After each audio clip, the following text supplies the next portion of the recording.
Et mon carnet, à l'intérieur, il y a différentes choses, des prises de notes, des idées de brainstorm de contenu que j'ai jamais sorti, ou simplement des réflexions prises à la volée. Je te propose de l'ouvrir ensemble à une page random et d'en discuter. C'est parti!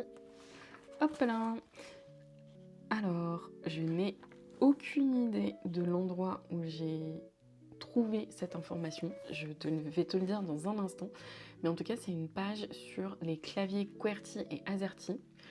J'ai noté que ce sont des claviers qui ont été inventés en 1873 par une personne qui s'appellerait Christopher Latham Shodds, parce qu'il avait besoin de freiner le rythme des dactylos, donc un peu des secrétaires qui prenaient des prises de notes à l'époque, et qu'en fait, vu que c'était sur des machines à écrire, le fait d'aller trop vite dans l'écriture faisait bugger les différents bras des machines, et donc il fallait une mécanique pour les ralentir directement, et qu'en 1932, il y avait une personne qui s'appelait August Dvorak, je suis désolée pour cette prononciation, qui avait voulu créer un clavier qui serait plus efficace et peut-être plus intuitif en fait pour nos doigts, qui serait fondé sur une réflexion de quelles sont les lettres qu'on utilise le plus régulièrement et comment faire en sorte qu'elles soient le plus ergonomiquement mises sur un clavier. Et en fait, ce serait une méthodologie qui serait beaucoup plus efficace et pensée pour la majorité de la population, donc pour les droitiers malheureusement.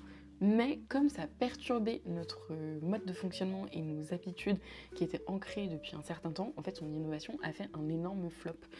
Et la conclusion, c'était que justement il fallait savoir anticiper un peu cette rupture et qu'une innovation qui prenait n'était pas uniquement un fait individuel, mais que c'était avant tout le fruit d'un contexte en temps donné. Et ça me fait penser à un papier qu'avait écrit Antoine Compagnon qui écrit sur la littérature et notamment sur Proust. Et dans ce fameux texte, il avait parlé du fait qu'être original, c'est en fait être contemporain et donc le fruit de son époque. Et que Proust avait pu naître et connaître cette ascension dans la littérature parce que le monde dans lequel il a présenté son œuvre n'attendait que Proust, entre guillemets.